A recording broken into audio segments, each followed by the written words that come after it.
Welcome to another episode of The Canon. Today we got a new Doctor Strange TV spot and a full round of Keep It or Sweep It. First up, our Captain America Civil War DVD contest has concluded. We have our first winner. It is Trey from Chicago. Thank you again for sharing out our video. Now listen, we're going to have 3 more giveaways this month. Share any video that we post on Facebook or retweet any video we post on Twitter and you will be automatically entered for a chance to win. Next up, we're going to have the classic Batman Returns with Michael Keaton. It is a classic and it is yours on Blu-ray if you enter the contest. But let's get to some strange things, Sal. Doctor Strange dropped a new TV spot this week. We don't get a lot of marketing, but when we do, it is exciting. What do you think about this spot? The thing that stood out to me the most was Caecilius and Doctor Strange coming face to face for the first time that we've ever seen. They seemed pretty, I don't know, like confident. Or Caecilius didn't seem as like mystical and like he didn't seem evil. Yeah, he didn't seem very evil. He seemed pretty like laid back, and it seems like he knew Doctor Strange in a way without Doctor Strange knowing him. I don't know. That's the vibe I got. I think Caecilius was in, he was a good guy before, so he kind of knows his way around. He knows what Doctor Strange is learning from the Ancient One. So it just seemed like he had a chip on his shoulder. So that was a pretty cool. I mean, that's what stood out to me the most. We didn't get too many new things in there that we already haven't seen. So yeah, but I like that part a lot. It stood out. Yeah, the comedy that Marvel is known for definitely wasn't huge, but it definitely was there. You know, Mr. Doctor, which was pretty funny to me. But that makes you wonder if those is that part of the reshoots we reported on, or is that originally in the movie? But I have to tend to think they went in, added those lighter moments. Because why would they add them into the new TV? I mean, why wouldn't they add them to the new TV spot if they need to do it? So. Right, and my only thing coming away is the more I see Doctor Strange, I'm just like, okay, I'm so ready already. Before the movie comes out, I'm ready for Benedict Cumberbatch to get past the I'm a jerk doctor phase and get to the Sorcerer Supreme. Every second we see him just in his full gear and like looking confident with his magic, I'm like, yes, I just kind of want a movie that starts right there. Even though his origin story is pretty good and I'll be happy with it, just the more I see, I'm like, okay, let's skip past that beginning part. I want to see the Sorcerer Supreme. So, yeah, I'm too excited for this movie. Yep. All right, so let's go to our favorite segment, Keep It or Sweep It. First up in Keep It or Sweep It, we had the Russo brothers. During the interview, they were asked about the Civil War storyline and kind of where things are as we go into Infinity War. And one of them kind of said that Captain America Civil War was only the beginning of that storyline and that we're going to see that play throughout the rest of the movie. Sal, do you keep or sweep that? I keep it just because we had the same conversation of, well, they're kind of divided now. Where do they go from here? And it kind of looks like, I don't think it'll actually be this because I think Marvel's a little bit smarter, but they also do play it safe. But we were talking about they're still divided, and then here comes this big, threat to the world. It's like the bigger enemy brings them together. So I can see that. I can definitely see this story, starting it off and then kind of evolving through the next few movies they have. So I'm keeping it in terms of, I can see it through. I can see them seeing it through and that way. I want to sweep it just because the way Civil War ended, and I was recently watching it. It's kind of over. I even said that in the theater after it was done, like Cap was right. We all know it now. Because by the end, you had Tony Stark going against the Thunderbolt Ross, disobeying his orders, coming to Cap saying, guess you were right, pretty much. Now we know the whole he killed the parents thing started the fight. But before that, Tony was pretty much like, okay, yeah, I admit you were right. You were doing the right thing. And then even before that, earlier in the movie, you had Captain America saying, okay, I'm not saying this can't work, but there's got to be some changes.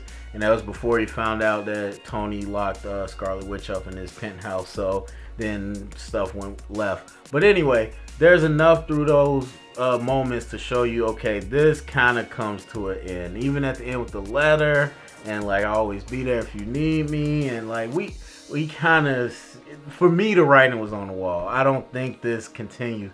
The only difference is that half the Avengers are like fugitives in Wakanda now, technically. But like you said, a bigger threat comes along and things change.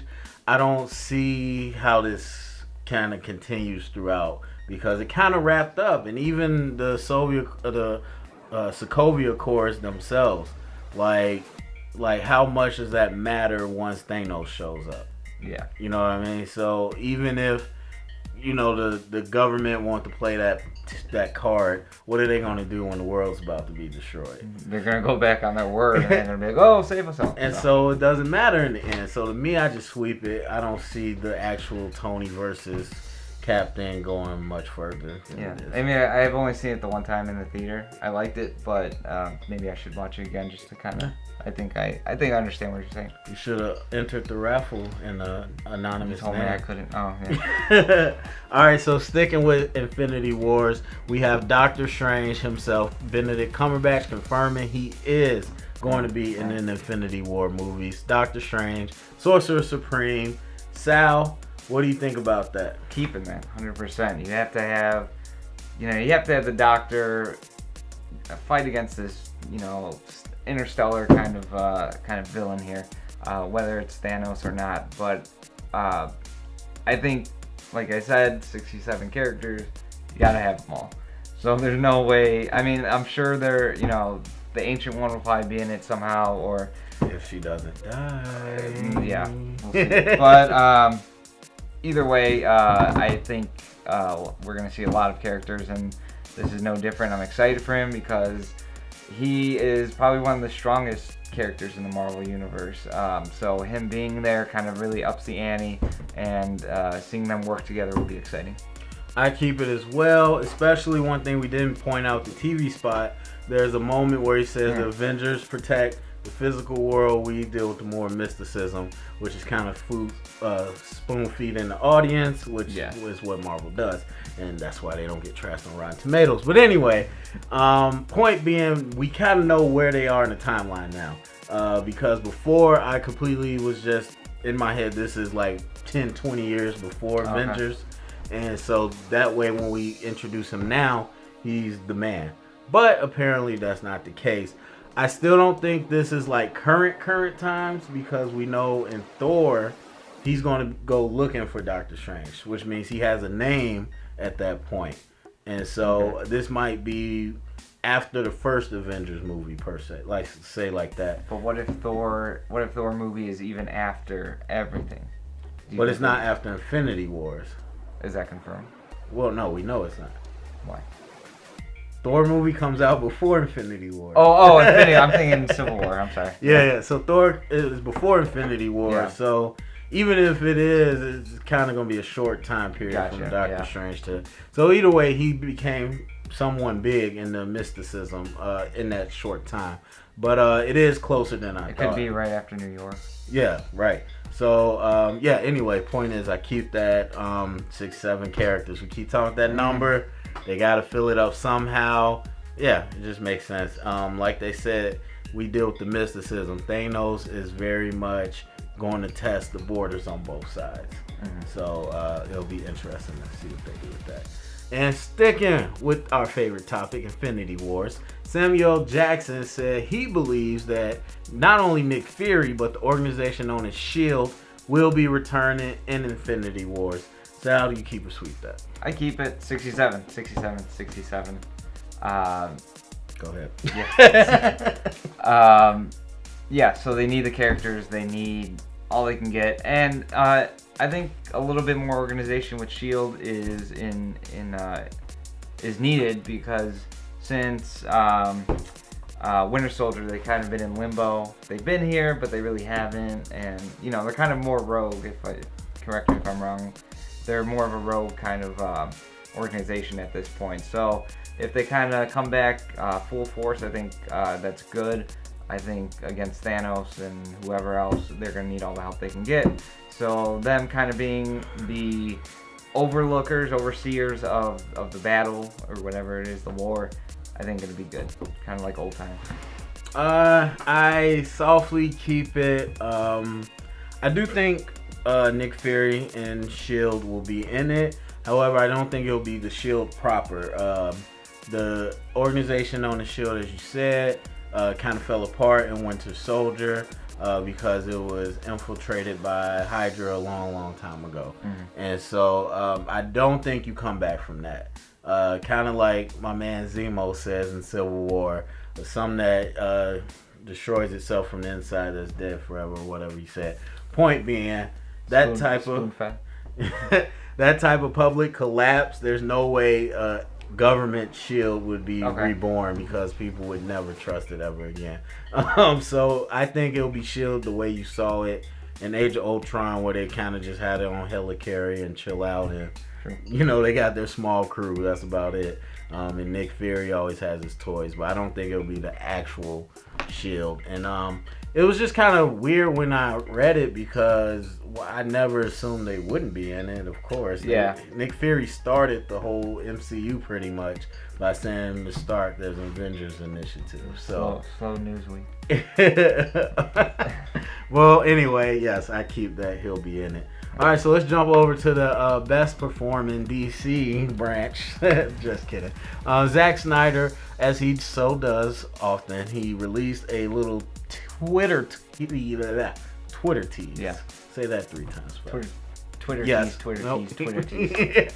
Twitter tease, in which he was creating a storyboard while wearing a Batman gauntlet and his little button-up. Yeah.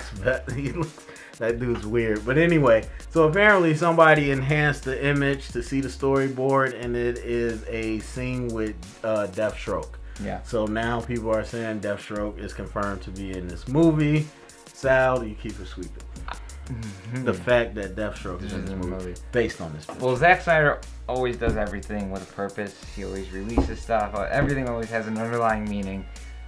So I'm kind of teetering, but again, I'm just going back to everything always has a meaning with this guy. So I'm gonna say that he's gonna be in a cutscene. So I'm keeping it. I'm gonna keep it. I don't think he will play a big part in the Justice League movie. Again, I think we'll see maybe a cutscene or something, just kind of like a cameo sort of thing. It seemed in the picture that he was talking to someone who's bald. Oh yeah, I was gonna call spoiler alert. Too late. Oh yeah, well, I mean, there's nothing much. But we know the bald character in this world. Yeah. So, we'll see where that goes. We don't know if it's before or after, where it lies in the movie, if it's in the movie at all. So, but I'm keeping it at this point, softly. Yeah, I'm going to keep it. It's not a coincidence that Joe Manganiello is in London. Not a coincidence that Ben Affleck released test footage. Not a coincidence that this came out, because I looked at the original picture and then I looked at the so-called fan enhanced version. Like, what technology do you have? Because not only is it enhanced so clearly that you can see it, but it's also turned on a different angle than what the actual picture is. I mean, Photoshop. Well, I don't know. Maybe I don't know how well technology is, but I'm like, man, you got pretty close. It was Snyder himself. Yeah, I feel like they soft leaked that out so people could actually see what was going on. Yeah. And his drawing skills aren't that good. But yeah, so I think he's in it. That bald guy's Lex Luthor. When, where, how long, I don't know, but I'm keeping that Deathstroke's going to be in this movie. But I don't really like it, to be honest. I think we got enough to deal with. Yes, we got so much more to deal with. Speaking of more to deal with, we got more casting in Thor Ragnarok. Sam Neill, famous actor from the Jurassic Park series, has confirmed that he will be having a part in Thor Ragnarok. Sal, do you keep or sweep this edition? Keep it, but we already... I'm going to sweep it. Okay. Just for the sake of being different. Just because, nothing against him, but it seems like we already have a lot of people in this movie, which seems to be a recurring theme for a lot of upcoming movies, of the comic book genre. But Yeah, so I don't know where he's gonna fit in. Was there a rumor of who he might be or anything? Nope. Well, then there you go. I don't know. Well, I gotta keep it. The guy's a solid veteran actor. We have a lot of good talent on his cast. The fact and sorry to, I can't think of his name. Carl Urban? No, not Carl Urban. The other guy from Jurassic Park. Why can't I think of his name? Gold something. Yeah, Jeff Goldblum. There you go. Goldblum or Goldblum, how do I say it? Goldblum. So maybe I'll change it, but not for the sake of graphics and work later. I'm still leaving it. Go ahead. Yeah, no, I'm keeping it like you should have. I just think he's talented. The fact that he's just got added means his role's gonna be small. So it's not like it's gonna make or break the movie. But I think whatever you have him do, he'll deliver a solid performance. But it's always interesting with that arms race just to see who kind of gets into these movies. They're scraping mid-barrel now. Oh, you about to say the bottom? No, I didn't say bottom. I respect him. I like him. Speaking of the bottom of the barrel, our next piece of news: Transformers: The Last Night. Hopefully, the last movie. Also, we had no, not the last one. We had some shots come out. Michael Bay was shooting at Winston Churchill's actual home, and the shots came out. It is being used as a Nazi base, like with these huge Nazi flags over it, and he got a lot of backlash about that. But he says once you see the movie, it'll make a lot of sense, and that Winston Churchill kind of plays a very heroic role in this movie. So I don't even know the synopsis for this. Yeah. I'm guessing it takes place in the 30s, 40s. I was going to start. That's the reason I sweep it. We don't know the synopsis, but we don't know anything about this movie besides The Last Night. Now we know that apparently there's Nazis. Yeah. Apparently there's some King Arthur type story with The Last Night and the Sword and the Stone and Optimus Prime. So I don't know if this now became a time jump travel movie it seems like or what's happening, but this has gone completely off the rails. I sweep this so hard. I do not even remotely want to see this movie. Nazis and Winston Churchill, like this reminds me of Night at the Museum. They kept bringing back Teddy Roosevelt by Robin Williams. Anyway. So Sal, what do you think? Yeah, I'm gonna sweep that just because I feel like it's like the typical like a movie within a movie. If there's like a say like a Star Wars type movie in like I don't know what I'm trying to say. It seems like they're going. It's like they have nowhere else to go, so they're saying let's time travel if that's the case. Yeah. So yeah, sweep that. Do you think it's disrespectful to use Churchill's real home as a Nazi base? Yeah, probably. Yeah, probably. I wouldn't do it. Because you're not Michael Bay. That's why you don't make the big bucks. There you go. All right, next up, Jen Erso, her mother, will be appearing in the movie. That has been confirmed, and the actress that is playing her is actually younger than Felicity Jones, who is playing Jen Erso. So it's only right that we can assume that this is some type of flashback. Sal, do you keep the sweep? I keep that. I think it's always good to get more of the story of the main character, especially if we're just meeting her for the first time. So that would be interesting to see. Maybe she might be somehow related to someone in the universe. We don't know yet, I don't think. And yeah, so that's more stuff moving forward. We haven't really heard much more from Rogue One, so it's some good news in my book. Yeah, I keep it as well. Mads Mikkelsen is her dad, and we know we'll be seeing some good screen time from him. But apparently something happened with her mother, and I think it's going to tie centrally into her link to the war and what's going on. So whether it was some troopers or someone from the Empire that killed her, or maybe your mom was part of the Empire, well, we don't know. I'm pretty sure, I thought I heard her family was captured, and the dad, Mads Mikkelsen, had a big hand in planning the Death Star. Yeah, basically with a gun pointed to his head. Okay. So I think, yeah, it's definitely flashback. I think at least with a month. So let's get to a bigger point though, because this has started a big debate. We've never properly seen flashbacks in any Star Wars movie. It hasn't been done. No real time jumps, no real flashbacks. We had kind of the vision by Rey, but that wasn't really a flashback. So do you think it's going to be an actual flashback, a proper one? And would you want that? I think so because, I'm sorry, the director, what's his name again? Gareth Edwards? Gareth Edwards. Yeah, he had the quote saying why it's called Rogue One. And, you know, it was because it's different. It's a Rogue One, whatever it was. I think they're going to go different. Rogue One. Yeah, I think they're going to go different with this. And I think that's an apparent example of that. And so if it is flashbacks, which we think it is, I think they will do that. And, you know, like you said, it's never really been done. So this is the perfect time to do that. Does it get your approval? Yeah, it does. It's a different type of movie, different feel to it. I hate to extend this, but we never talked about this. There's another debate. This has been happening before. Should this have the Star Wars crawl at the beginning, or do you not have it so you know this is a different anthology movie? I'm gonna say don't have it.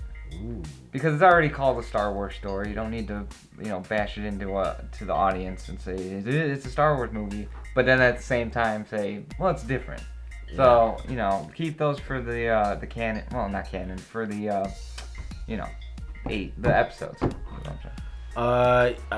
Okay. Flashback. I disagree. I don't know. Something about Star Wars, it just doesn't fit the way they do flashbacks. I don't know. I just kind of like the pace Star Wars is always at. It just kind of keeps it moving. Even in the prequel, which was in the past, just kind of keeps it moving. The Star Wars crawl, though, I agree.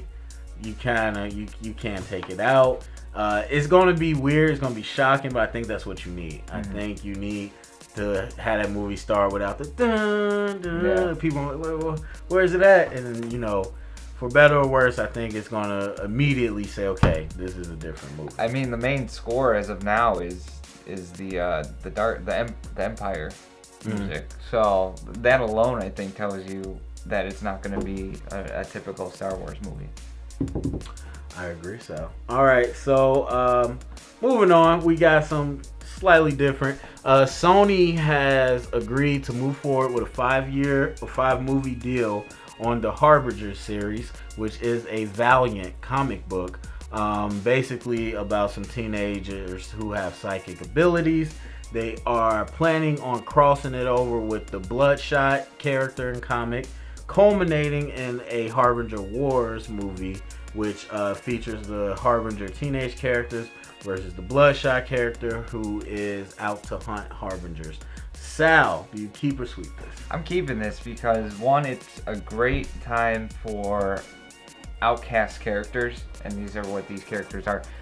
We have Guardians of the Galaxy, and then we had Suicide Squad. So, and those two, I think you can argue that they're the biggest successes of DC and Marvel. So Sony, being smart, it's smart business, take an unknown property of outcasts and make a movie about it. So I think it'll work. And another point with that is young actors are on the up and coming right now. We've seen it with Stranger Things. I'm sure there are a bunch of other things out there. Not Asia Butterfield. Spider-Man. Why can't I think of it? Tom Holland. Tom Holland. Asia Butterfield, by the way, wants to play Nightwing. Or not Nightwing, Robin. Okay. And but yeah, we've seen. So I'm keeping that. I don't know if I said it. So yeah, I think it's gonna work for them. I think it's good business, and I'm really excited too because I have no idea anything about this property. So it's gonna be pretty cool to kind of learn with the movie and with the audience is what I'm trying to say. Because everything else, we already have prior knowledge of. I have no idea of any of this, so I'm keeping it. Gonna very gently, softly keep it. Because like you, I don't know much about the series and the material. So just as far as it getting this 5-movie deal and going forward, I keep it because I want it to happen, but I don't know much about it to say if it's gonna be good or not. However, we cannot at all downplay how huge this is for the future of the comic book movie universe, for the comic book genre. We know DC and Marvel. We know it. Whether it's Fox or Sony, those are still Marvel properties. This is a non-DC, non-Marvel property. We cannot downplay how important it is for properties like this to do well. Because if we can sell regular fans on Marvel and DC, that's one thing. But if we get to a point where we can sell them on non-mainstream characters, non-mainstream names, because even if it's Guardians or if it's Suicide Squad, it still has DC attached to it, still has Marvel attached. We can say Valiant, Harbinger, and people love it. We're going to go into a very fruitful new level of success for the movie. So make no mistake, watch and support if you like it. Pay close attention to how this does. I was going to ask you something else, I forgot. But so some people are kind of saying that this was Sony's plan of why they shared Spider-Man, because they had this kind of in the works all along. Okay. Would you believe that? Like, how does that gain for them? What do you mean? Well, just saying we don't have to put all our eggs in Spider-Man's okay. basket. We got something coming down the pipeline. I, for one, think that's BS. It's hard to say. I really think this is an effect of successes like Suicide Squad and successes of Guardians of the Galaxy. But it could. Guardians came out 2 years ago, so it could have been in the works since then, if that's what they mean. So I don't know. I don't think it was originally planned. Okay. I think they might have mentioned it and said, "Hey, let's see what these guys do first," and then they did it. But all right. So let's go. It's all hearsay. Yeah, go Harbinger. But yeah, I'll be checking out, see what that does. But to move on to our last little bit, some Black Panther news. First off, we have Winston Duke, very famous for his TV appearances more than his movies. He has been cast as the Man-Ape in the Black Panther movie. So how do you keep or sweep the addition?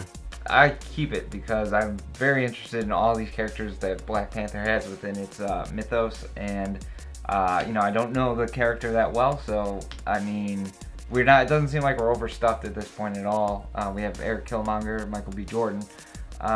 So people were saying that Man-Ape might be his muscle.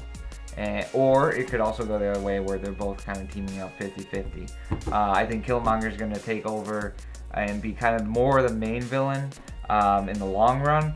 So it'll be interesting to see how they kind of make those two work together. Or he could just be totally, like the Rhino in Amazing Spider-Man 2.